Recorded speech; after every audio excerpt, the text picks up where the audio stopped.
Hi friends, अगर आप P2P transaction करते हैं, गेमिंग ऐप से विड्रॉल करते हैं या फिर आप किसी भी प्रकार के अन्य ऑनलाइन ट्रांजैक्शन करते हैं, तो आपने बैंक अकाउंट फ्रीज से रिलेटेड प्रॉब्लम्स कई बार फेस की होंगी या सुनी होंगी। तो अगर साइबर सेल आपका बैंक अकाउंट फ्रीज करता है, तो इसमें सबसे पहले आपके बैंक अकाउंट पे एक लीन लगता है। उसके कुछ समय बाद आपका बैंक अकाउंट फ्रीज हो जाता है, या कई बार दोनों चीज़ें एक साथ भी हो जाती हैं या थोड़े बहुत समय के अंतर से भी हो जाती हैं। तो ऐसे में हम क्या करें? पहले तो हमें इसे समझना चाहिए कि लीन अमाउंट क्या होता है और डेबिट फ्रीज क्या होता है। तो आज इस वीडियो में मैं आपको लीन अमाउंट और डेबिट फ्रीज इन दोनों के अंतर के बारे में बताऊंगा। साथ ही मैं आपको ये बताऊंगा कि अगर आपके बैंक अकाउंट पे लीन लग जाता है, यानी पर्टिकुलर अमाउंट पे होल्ड लग जाता है, या आपका पूरा ही बैंक अकाउंट डेबिट फ्रीज हो जाता है, तो ऐसी स्थिति में आप कैसे डील करें। तो ये वीडियो इंटरेस्टिंग होने वाला है, इसे अंत तक जरूर देखिए। Hello friends, welcome to online legal skills. मैं एडवोकेट आयुष्कर आपका स्वागत करता हूं अपने इस यूट्यूब चैनल पर। यहां हम आपको लीगल प्रॉब्लम से रिलेटेड टॉपिक्स पर प्रैक्टिकल सॉल्यूशन प्रोवाइड कराते हैं, आपको लीगली अपडेटेड रखते हैं। हमारे लेटेस्ट इन्फॉर्मेटिव वीडियोस देखने के लिए आप हमारे चैनल को सब्सक्राइब कर सकते हैं, बेल आइकॉन भी दबा सकते हैं। बैंक अकाउंट फ्रीज से रिलेटेड और इन्फॉर्मेटिव वीडियोस देखने के लिए आप हमारी प्लेलिस्ट पर भी विजिट करें। तो चलिए शुरू करते हैं आज के टॉपिक को। जब साइबर सेल आपके बैंक अकाउंट पर लीन या होल्ड लगाता है, तो एक पर्टिकुलर अमाउंट पर होल्ड लगा दिया जाता है। ये अमाउंट कोई एक ट्रांजैक्शन से रिलेटेड हो सकता है या डिस्प्यूटेड अमाउंट से रिलेटेड हो सकता है।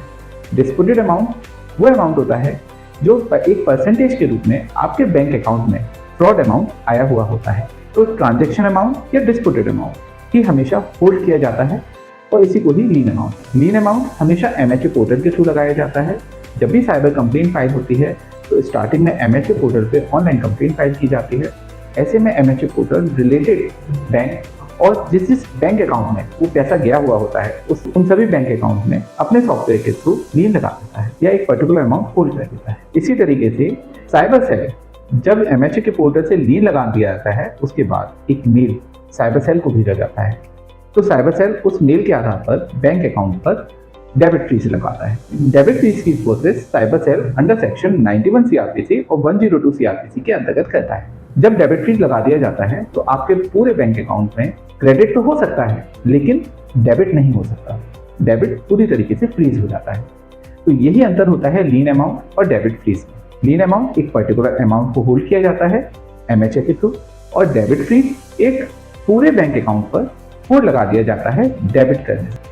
उसमें पैसा आ सकता है, निकल नहीं सकता। तो आप हमेशा एक बात ध्यान रखें, अगर आप P2P ट्रेडिंग करते हैं या फिर आप गेमिंग ऐप से विड्रॉल करते हैं या आप ऑनलाइन ट्रांजैक्शंस करते हैं, तो ऐसी स्थिति में आप अपने बैंक अकाउंट को हमेशा चेक करते रहें कि कहीं कोई पर्टिकुलर अमाउंट पे होल्ड तो नहीं लगा है या लीन तो नहीं लगा है। जब भी आपको मालूम पड़ता है कि आपके बैंक अकाउंट पे लीन या कोई पर्टिकुलर अमाउंट का होल्ड लगा है, तो ऐसे में प्रिकॉशन के बतौर आप सबसे पहले पूरे बैंक अकाउंट में जो लीन अमाउंट है उसको छोड़ के सारा बैलेंस विड्रॉल करते हैं in cash.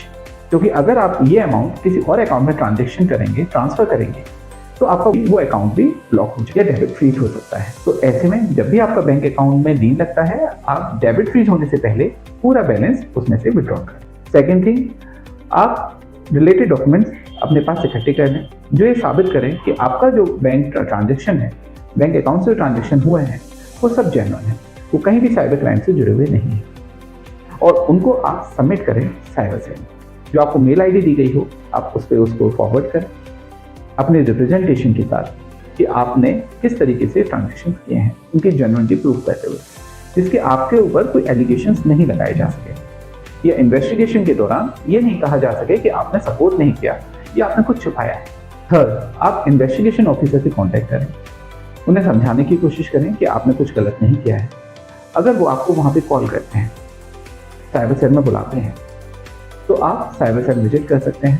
Cyber cell visit करके आप अपने रेलिवेंट डॉक्यूमेंट वहाँ पे सबमिट कर सकते हैं। और अगर आप वहाँ विजिट नहीं करना चाहते हैं, तो आप किसी भी एडवोकेट की हेल्प, आप सीधे हमारी हेल्पलाइन नंबर पर कॉल कर सकते हैं। हमारे एडवोकेट आपकी पूरी हेल्प करेंगे आपके बैंक अकाउंट को डीफ्रीज करवाने। ऑनलाइन लीगल सेंटर एक लॉ फर्म है, हमारे ऑफिसेज ऑल ओवर इंडिया है।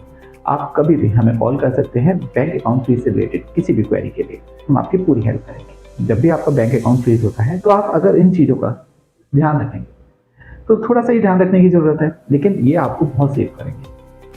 आपका एक तो जो बैलेंस है वो आपका फंसेगा नहीं डेबिट फ्रीज होने पर। आपका बैंक अकाउंट अगर फ्रीज भी हो जाता है तो आपने बैलेंस तो उसमें से पहले ही निकाल लिया है, तो आपको कोई ज़्यादा फाइनेंशियल प्रॉब्लम्स नहीं आएंगी। सेकेंड थिंग, आप किसी और के अन्य अकाउंट को भी ब्लॉक नहीं करेंगे क्योंकि आपने ट्रांसफर नहीं किया, आपने कैश में विड्रॉल किया है। थर्ड, आप अधिकारी से, इन्वेस्टिगेशन ऑफिसर से भी कोऑर्डिनेट कर रहे हैं, तो आप कहीं भी छुप नहीं रहे हैं, आप कोई भी इलीगल काम नहीं कर रहे हैं। और फोर्थ, आप अपने बैंक अकाउंट को अनफ्रीज कराने की प्रक्रिया भी पूरी कर रहे हैं। तो इन चीज़ों का आप जरूर ध्यान रखिए। और अंत में, सतर्क रहें, अपने अधिकारों के लिए जागरूक रहें और ऑनलाइन लीगल सेंटर से जुड़े रहें। मिलते हैं अगले वीडियो में।